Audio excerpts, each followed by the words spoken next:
We made this.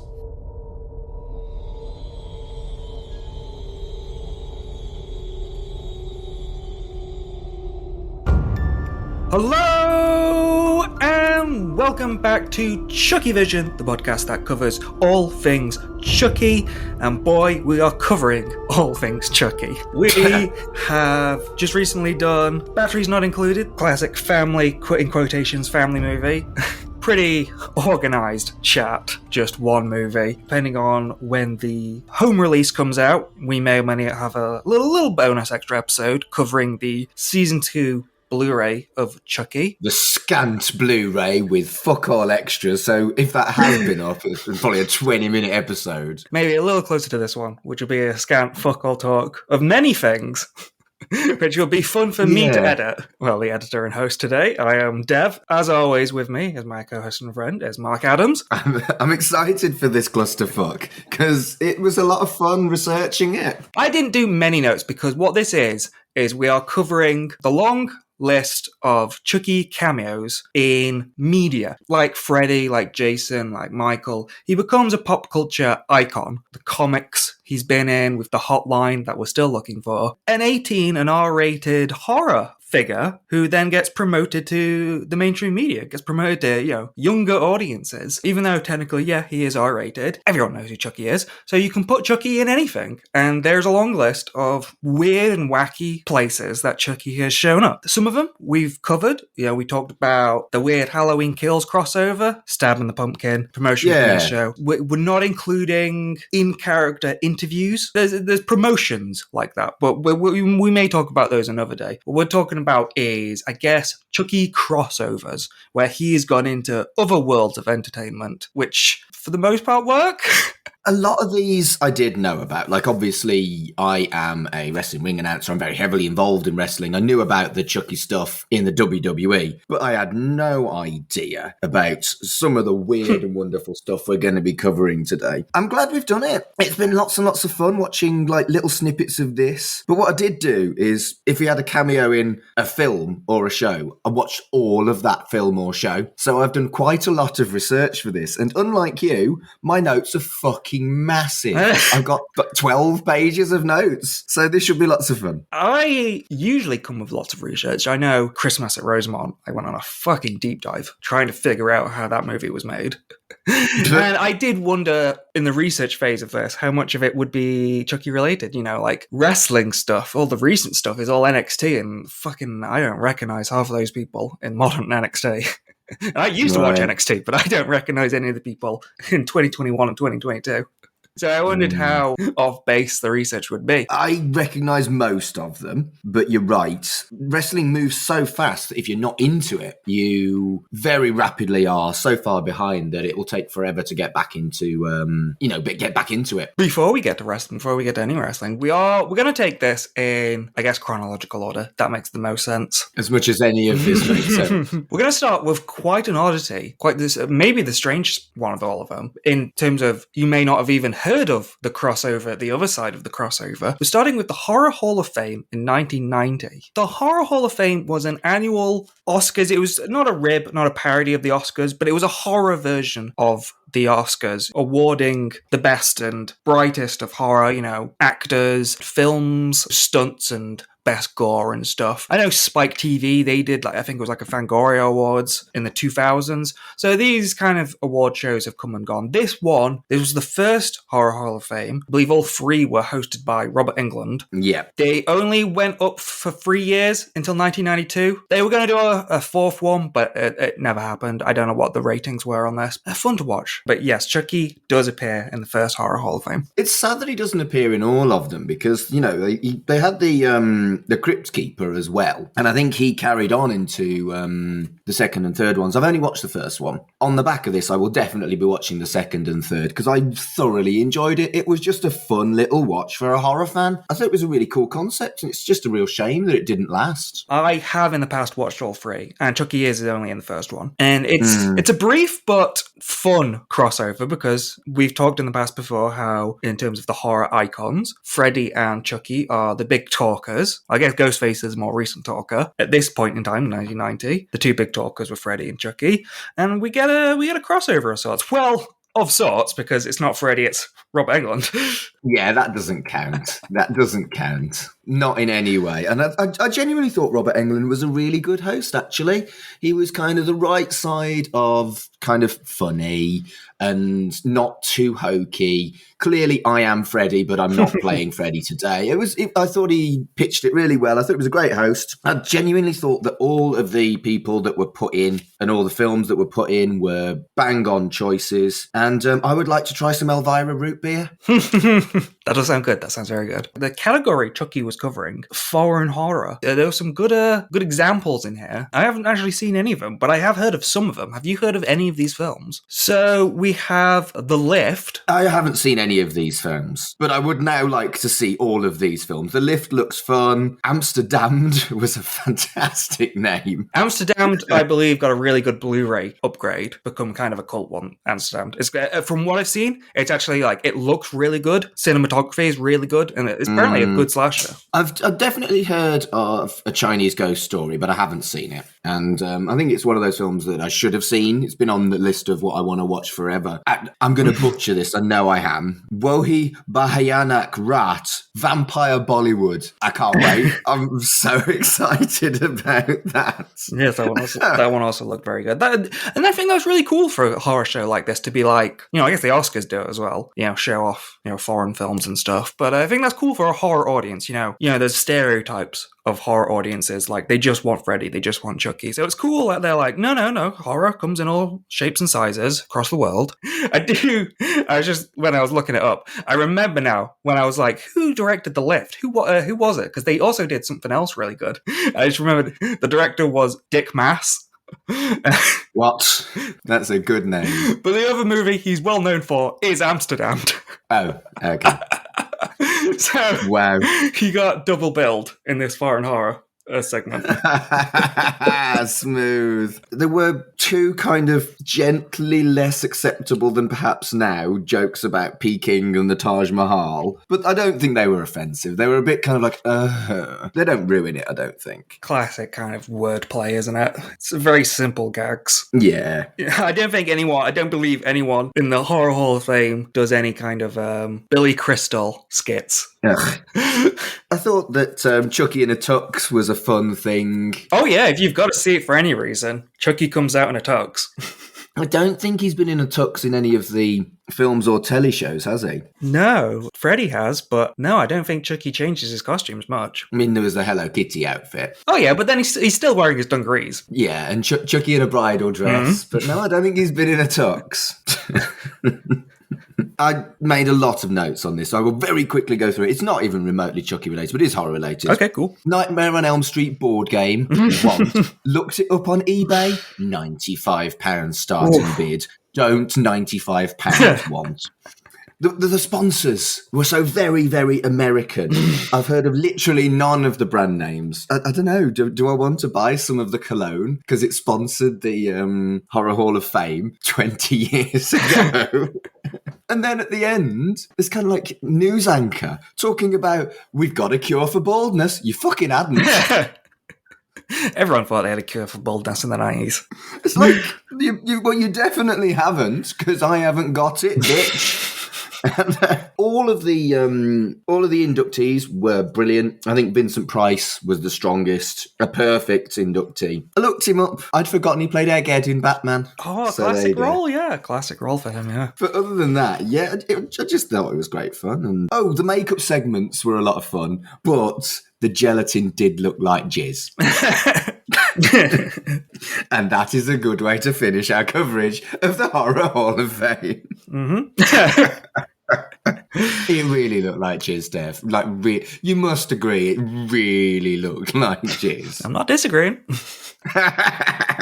Well, on the best segue I can imagine, not from that, but I guess from the baldness, Gene Okerlund gets called a cue ball on WCW Monday Nitro. Just jumping ahead now to 1998. I have strong opinions of Gene Okerlund because I've worked in similar roles to him as a wrestling interviewer, and he has always been about Gene Okerlund rather than getting the talent over. He always wants to look cool. He always wants to look good. And I fucking hate him. I think he's a terrible interviewer. And when he got called cue ball, I was delighted. Just shut up and let the wrestlers actually get the fucking spotlight. So yes, I very much enjoyed this. I thought that this worked incredibly well. I thought it was going to be really hokey, but it's not. It's wrestling, and wrestling is weird. They'd put some thought into it. It felt like it started in a kind of almost legit way. Going back to Gene Okerlund, he shouldn't have engaged with Chucky. It should have been Rick Steiner. But once again, selfish fucker that he is. But brilliant, wasn't it? With a lot of these Chucky crossovers, that they are very much promotional material. There is always the point where Chucky has to say, check out my new movie. We didn't say in Horror Hall of Fame, it does end with him saying, go check out Child's Play 2. This one is go check out Bride of Chucky. But I feel like they do give Chucky a lot of good material in this, in that... Yeah. It's odd because they sort of address it like it's a build. Like he says that he's going to make a new movie with Scott Steiner. What the fuck? That can't have been actually planned. That must just be have been bullshit from the start. He wants Rick Steiner to stand down because Scott Steiner is going to be his star. It's kind of a weird story because it's not a storyline. This is the only appearance of Chucky in WCW, so... Yeah, it's fucking tenuous, and that's bullshit, but... I thoroughly enjoyed it. I thought it was great fun that he said, shut up, I get love scenes with Jennifer Tilly. Brilliant. He was getting a decent amount of pops, wasn't he? People love Chucky. Steiner was actually great in this promo. He didn't corpse. He didn't behave like it was too silly and that he didn't want to be there. He actually engaged with it, and he treated Chucky like anyone else that had interrupted him on the big screen. I thought that was really well done. I think credit to Scott Steiner there, and you are given something that you have to work with, and I thought it worked better than it had any right to do. Yeah, that is a good point about the people acting in character to Chucky the character, because it's a funny comparison of wrestling then and wrestling now, because no way was Rick Steiner going to put over Chucky. Like, no way was he going to look weak compared to Chucky. Whereas in modern wrestling, all these NXT people, they are terrified of Chucky. Yes, indeed. But no, I genuinely love that Rick Steiner spot. I think it was bizarre and shouldn't have worked, but really fucking did. Now, onto something that didn't work, and there's a number of reasons why it didn't work. We're moving over to still 1998, still Bride of Chucky. We're going over to Saturday Night Live, the weekend update with Colin Quinn. Not quite sure of the setup here, but he brought on Chucky to discuss the Clinton impeachment. And it definitely wasn't Brad Dourif either. No, it absolutely was not. I think this one might be the only one where it's not Brad Dourif. But it's an odd one because there's a later SNL one where it is one of the SNL cast playing Chucky, so you know it's not Chucky. With this one, it is very much the Chucky doll, and it looks like it is maybe, the actual animatronic Chucky doll from the movie. But then it's not Brad Dourif, and as someone on YouTube said, the crowd went dead when they realized it's not Brad voicing Chucky. And it's true. I thought that. It went absolutely dead, and then it stayed. There were some laughs, but it stayed mostly dead because, it's just Chucky making not great Clinton references. It wasn't very funny. I would actually go far as saying it was awful, and it's probably the worst one of the lot of everything we've watched for this. I don't know if Brad Dourif could have sold these lines. I think he would have sold these lines with a bit more pizzazz, but they're not really inspired Clinton jokes. I mean, they're not really connected to Chucky in any way. It's just a comedian doing Clinton material when Colin Quinn just sort of sits there and watches.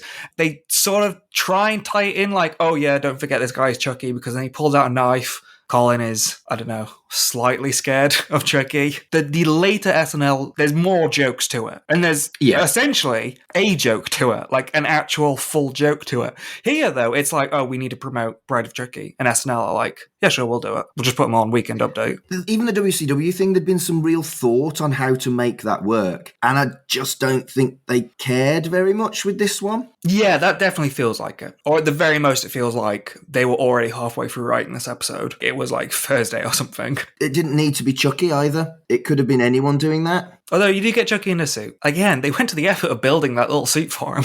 I know, right? It wasn't a tux, so it's, it's a different outfit, which is nice. Chucky in outfits is becoming a thing that I quite like. He's done wedding dress, he's done tux, he's done Hello Kitty. What are we going to get in series 3? I want to see him dressed as a teddy bear or something. There's like a teddy bear onesie or something. I'd like to see that. Teddy bear onesie would be fun. He'd be like a bear from Bo Slugda.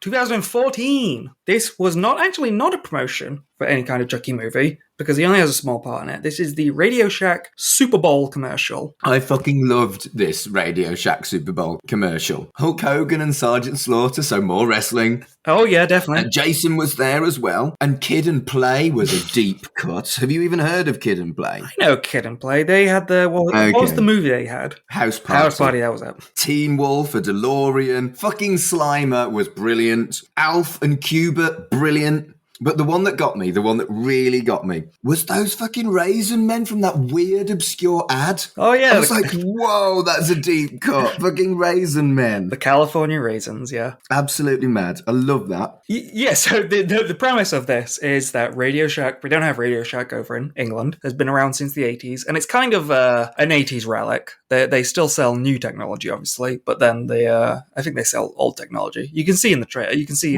at the advert, they have like boom boxes and fax machines, which I don't think they actually sell in Radio Shack these days. Weren't they originally a bit like radio rentals in this country? I think maybe because of like the whole radios and fax machine stuff, it's like physical media. Like, I don't know, maybe they weren't as updated with like Apple stores. They fell a little behind with Apple stores. So yeah, the whole premise is the guy picks up the phone and it's the 80s called. Yeah, so then all the 80s characters come in, raid the store of all the old 80s junk. It's a whole cavalcade, a whole parade of 80s characters. And we do get, in terms of horror characters, we get more Jason than we do Chucky. Jason in this quite a bit. But Chucky does get to laugh, and I think it was Brad Dourif. I think it was, yeah. It was a very brief scene. Probably recycled Chucky laugh from like one of the movies. Oh, maybe. Yeah, it was like a new Chucky. It was Chucky tearing up the carpet. And I think the whole premise of the advert was actually quite clever. Using retro to highlight modern is a very clever thing to do. I felt like the advert got it right, and it was a good idea, and it was nice to see all that shit, because I grew up with all that shit. I know you didn't. I still grew up with some of it. I knew who a lot of these people were. And it's interesting, because obviously it's an American-focused thing, so none of the British stuff was in there, but it didn't feel alienating. I think everything that they picked was very, very mainstream worldwide stuff, rather than American-focused stuff. So it was a job well done. And Chucky was great. And it was cool. It was cool to see him because there was still a lot of, 80s was huge for horror. And there's a lot of 80s people that weren't in it compared to what we just saw with the Horror Hall of Fame. Freddy wasn't in it. True. Elvira wasn't in it. Elvira would have been a good call. Yeah. You're right. Gremlins. A lot of choice for 80s horror, and they went with Jason and Chucky. And good. I mean, Chucky's the best. We are in 2018. Basically, that Radio Shack advert, but stretched out for about 2 hours. It's Ready Player One. And that was another one that had just an insane amount of fantastic cameos. Kong, the DeLorean, fucking Goro, the Iron Giant, Hello Kitty, Blanca, the Ninja Turtles, and that was just what the notes I made.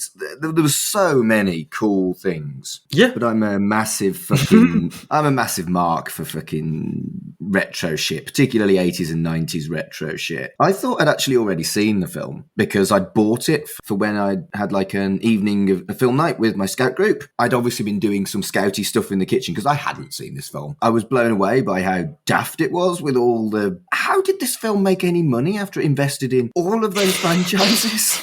Must have cost them so much. Well, I imagine a lot of those franchises are probably covered by, these days, about 5 companies own everything, so... Oh, yeah, you're not wrong. Yeah, I wasn't being quite as cynical as that, but you're absolutely fucking right.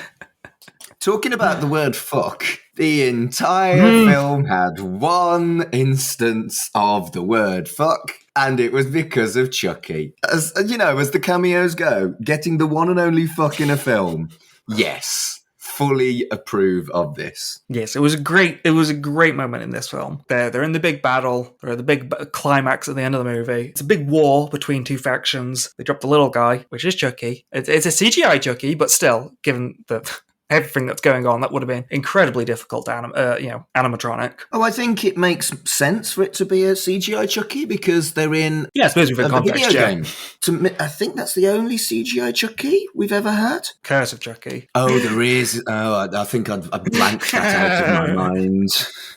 We don't need CGI Chucky in any other context. But this, I thought, worked really well. I thought it was noticeable that it was a CGI Chucky and that it works because it was set in a video game, like a virtual reality world. Yeah, I think it would have been the wrong choice to actually use an animatronic Chucky in this. Yeah, it definitely would have been difficult. And it showed Chucky in a different light as well, which was really good. We talked about in parts of like season 1 and season 2, getting to see Chucky do things that he doesn't normally do in terms of athleticism because he is a little doll. Yeah, this is a good little scene of him jumping from person to person. In terms of wrestling, they put him over. He killed. They do. You see on the little screen of all the soldiers that he does kill like a dozen in just a couple seconds. He's used like a weapon, like a kind of powerful weapon in a video game, which I think is fun. He's so scary that one of the characters, one of the minor, just random soldiers says it's fucking Chucky. And it is. I know. And I loved it. And I think it was definitely Brad Dourif again, wasn't it? He wasn't credited in the credits, though. Chucky wasn't in the cast list at the end. Probably then was recycled sound effects then, yeah. Which is okay, because I'd much prefer recycled Brad Dourif than what we saw in that fucking awful Saturday Night Live thing. Oh, good, yeah. The second SNL one, this was last year, 2022. Yeah, I remember you getting excited about this at the time because you watched Saturday Night Live. I just never have. I've never watched any of it. And I occasionally get a sketch sent to me by like friends who are like, you'll like this one. And I'm like, yeah, Saturday Night Live's cool.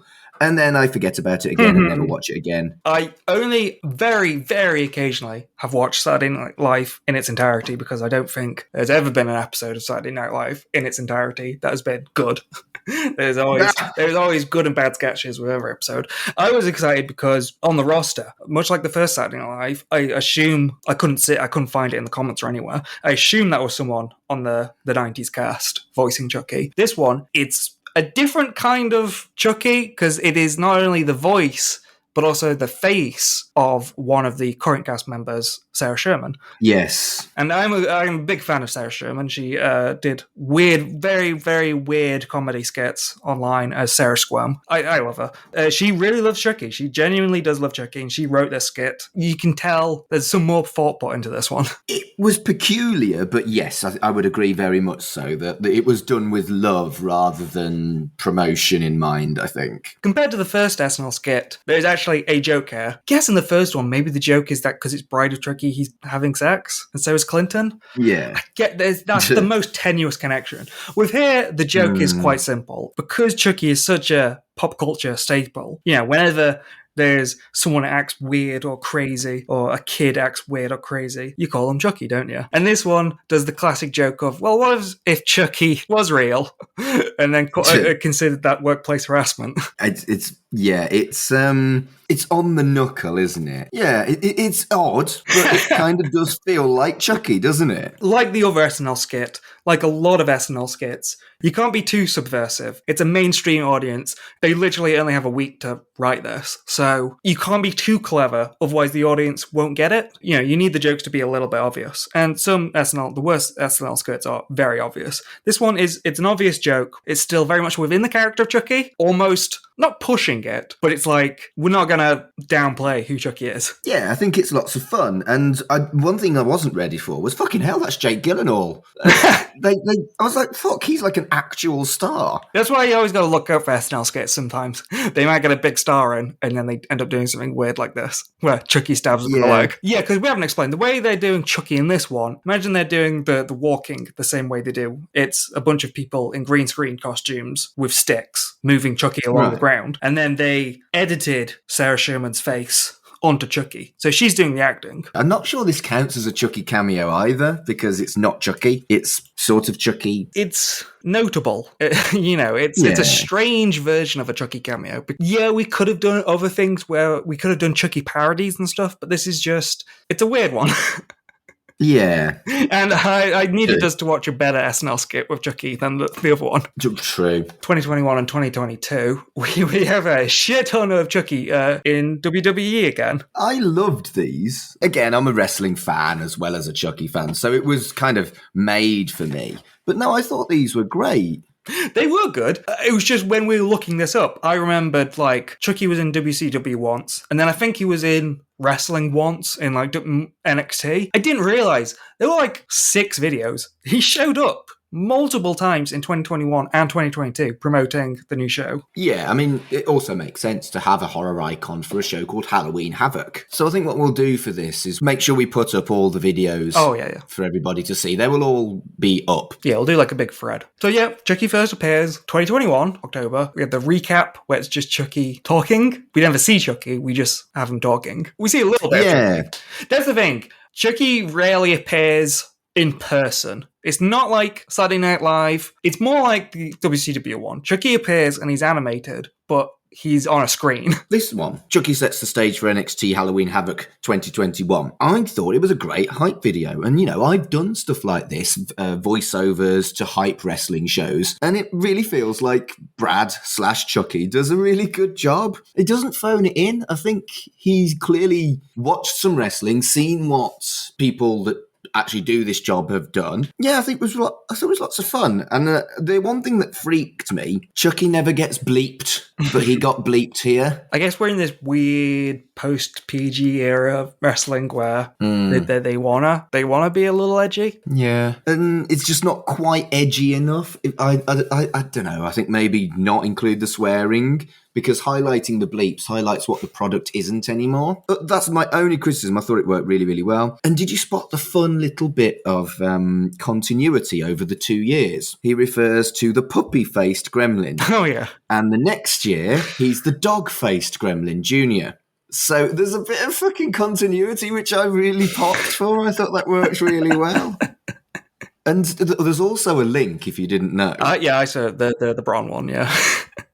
Yeah, Bron Breakker is the son of Rick Steiner, who was in the WCW interaction with Chucky. I think that's fucking great that all these years later, they just couldn't resist a little cheeky nod. Yeah, I couldn't find it because I went onto the WWE YouTube. I looked for all of these Chucky ones. That's why I was surprised by how many Chucky ones there were. I think in the 2022 recap or build package, you do see a clip of Bron Breakker finding a Chucky doll in a locker. And I swear there is a full, because that's a flashback to a full scene. I don't know where that is though. I couldn't find it. So they do acknowledge the joke. Rick Steiner's son joined weirdly around the same time that they brought Chucky back. There are even more Chucky WWE videos out there. I mean, you could probably access it through the WWE network if you knew the episode itself. I think it was 26th of October, so it's probably on that. But we were only talking about the ones that we could find on YouTube.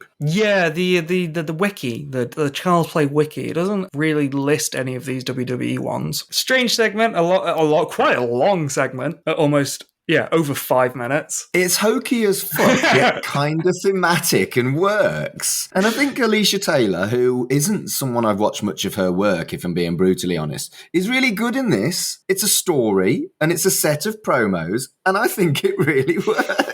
Yeah, much like the other ones where these NXT wrestlers are interacting with Chucky. Yeah, the selling is very different compared to the days of like Rick Steiner. These wrestlers are putting over Chucky in a major way as a threat. Even when he's on the TV, which doesn't make much sense. But at least here, Chucky is in person as a good guy doll. Yeah. Which we haven't seen in any of the other cameos. It's always been Chucky the evil doll, the Chucky we know. And this is playing off the whole idea, much like Andy, who befriends Chucky as a good guy doll. This is Mackenzie Mitchell befriending Chucky. It's a nice little mix of weird kayfabe crossover stuff. Is it a real rib or is it all completely acted? And did she know that the Chucky was going to turn up? And if she did, great acting. If she didn't, it's a naughty rib, but works really, really well. And this is what I love about wrestling, particularly when I'm part of doing things like this,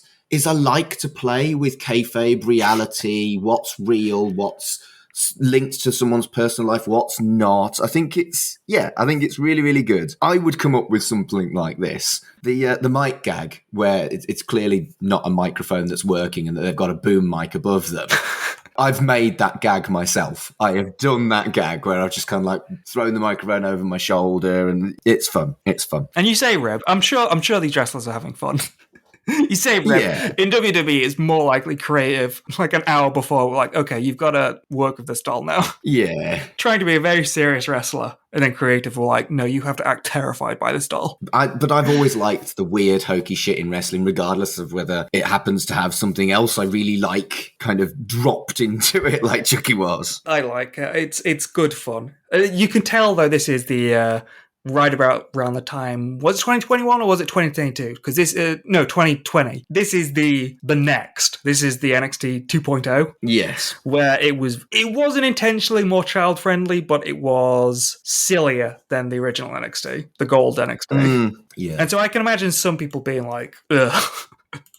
Now we got Chucky back. This is silly NXT again. We are jumping ahead 2022. A pleasant surprise, because I think, like the WCW one, people thought that Chucky was a one and done, just a weird oddity. But no, they did Chucky again. Chucky's come back for the next year, the next Halloween Havoc, and we get another recap package. Features stuff that he did the previous year, which I liked. Another good job by Brad Dourif, cleverly done. Just to point out my friends with the stars. Kaylee Ray was in this video, and I know her quite well. We've hung out at shows and stuff, and I think it works. I've put in my notes, he's a bit like a wrestling Elvira. You know what I mean? Like a horror host takes over wrestling, and I think it works really nicely. That's a neat idea. That's fun. It does work like that. I would like him to be a little bit more involved, because I think when they said he was coming back for 2022, they said something along the lines of, I don't know if they said it or fans understood what WWE were saying, but I had the impression that he was going to be more involved, sort of like WCW. He was going to be on like the big screen, talking to wrestlers in the ring and stuff. I don't think any of that happened. That would have been a logistic nightmare for the puppet, wouldn't it? Yeah, and you can tell sort of the behind the scenes of when all this is happening, because Chucky is... Actually, I don't think Chucky is. Chucky is in the scene from season 2, where he's on the talk show. But I think I think this Chucky is on a green screen, and that is a different background. So, but it's a weird continuity of this is around the same time he was killing Liv Morgan. Yes, exactly right. Chucky was really into wrestling around that period. I like the link with wrestling. I think it's fun, and I think gone are the days where horror takes itself too seriously, particularly the long-running franchises. I can see why some people would be like, they're ruining Chucky. I completely disagree. Daft as fuck. That's what Chucky has become. It is daft. It is so meta, but I can see why some people might dislike it. But fuck you. And also this hype package, this one connected to the last one. We mentioned before about keeping up with wrestling. Both of these were hyping up the storylines of Mandy Moore, a character who is no longer in the WWE. Yep. Already dated, and this was last year. Oh yeah, wrestling moves so fast. It's only going to get sillier because, I don't know if these were in the... Oh, same day, October 18th, 2022. We'll do the slightly less silly one first. We got Grayson Waller with Chucky. I thought this was really well done. It's great to see a personal friend in Apollo Crews being involved in shit with Chucky. I'm jealous as fuck, and I'm going to message him and say, oi! I loved Grayson's overacting, was great fun. What I put about this was that it feels like NXT is in the same universe as Chucky Series 2, which is so fucking bizarre. It's the crossover nobody knew they wanted. It's very strange. And I want to watch this Halloween Havoc because they have this wheel of stipulations, which I wasn't aware of, which looks cool. And that's the thing about these cameos, right? The Horror Hall of Fame, they have got me wanting to watch that product. If that isn't the cameos doing their job, I don't know what is. Although looking at this wheel, they've got a buried alive stipulation on this. There's no way they're leaving that to chance. No, it won't be. No. It's the buried alive one. Quickly, let's bring out all his goddamn dirt. I mean, it wasn't an Inferno match on it as well. Yeah, there was some insane ones, like the biker chain match. match and the Insane Asylum match. Was that the one that Jericho did? Jericho and Dean Ambrose? I'm not sure, but I would guess it would be like a pre-recorded one, like an empty arena match or something like that. I would guess. So again, that's never coming up on that fucking wheel. It's still fun though, isn't it? Do you want to know a really weird random spoiler for... get a spoiler. It's not like a character moment or anything, but a random thing that happens in Creed 3. I mean, I'm never going to watch that film. I believe, from what I understand, I only heard it I only heard it very briefly. I think it's in their minds. I don't think it literally happens. But during the big match at the end, a cage comes down, and it's like a cage boxing match. What? To symbolize, like, we're not leaving this ring until it's done. That's ridiculous. But it's an odd inclusion. Okay, good. On that note of silliness, let's round things up with Chase University. The matches from the 80s that they highlight are fucking great matches. Let's start with that. But yes, the Yeti is one of my favourite moments in all of wrestling because it's so fucking ludicrous. They kind of shag hug Hulk Hogan between the Yeti and no. And then they bring back the Yeti 6 months later and he was a ninja, not a mummy, with no explanation. And I just don't understand it. Yeah, it was a storyline that WCW made some poor choices. But I love that whole build. Well, the Dungeon of Doom, great shit. Oh yeah, the reference to the Mickey Mouse Club. This was batshit crazy. I was all for it. This is by far the most overacting we get. Oh yeah, Grayson Waller was pretty overacting. But Tia Hale and Bodie. Oh my god, Bodie, the most overacting. I enjoyed it immensely. He's terrified, like thrown back in his seat, mouth agape terrified, when Chucky is just on TV. It's not even in the room. Just so cheesy, so silly, full of dumb shit, and I'm delighted. Because I kind of expected this whole run of cameos to be a bit bollocks. And I had so much fun dotting through YouTube, finding all this shit and making random notes on random things I'd never seen before. I loved it. And we do get more bleeps. Chucky bleeps again, but to comedic effect this time. He does a long string of bleeps that none of the wrestlers there can believe he's saying this on TV. Even though this... I don't know if this is even kayfabe breaking. It's very clearly a pre-tape segment if it's bleeped. So that was the bizarre Chucky cameos, Chucky crossovers in the weird worlds of mainly Saturday Night Live and WWE. But he popped up in other places here and there. I'm hoping for more WWE crossovers for this year's Halloween Havoc because they were brilliant and they were great fun. Now that we've got confirmed season 3, they may do it again. That would be fun. Yeah. As always, people can catch us at CHUCKYVISION on Twitter.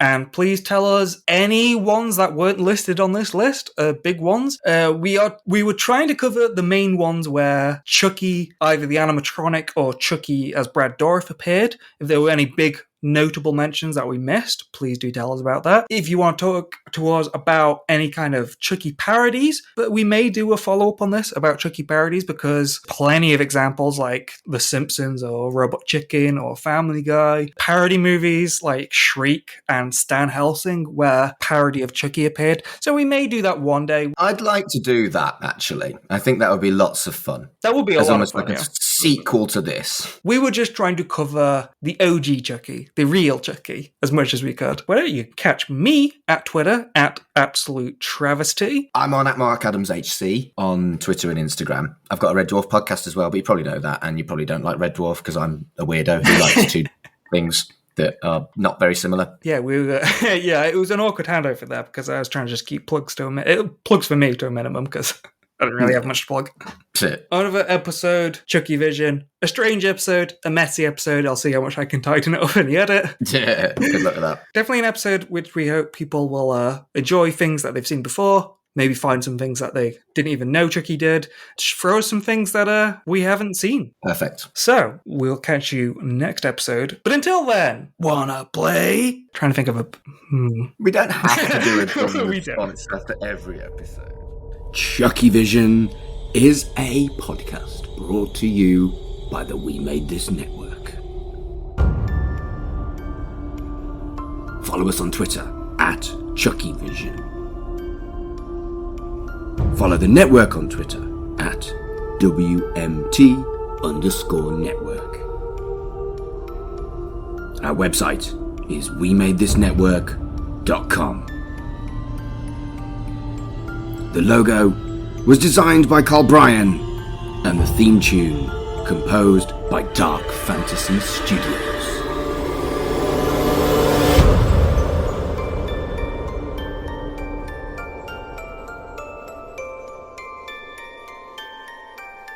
Wanna play?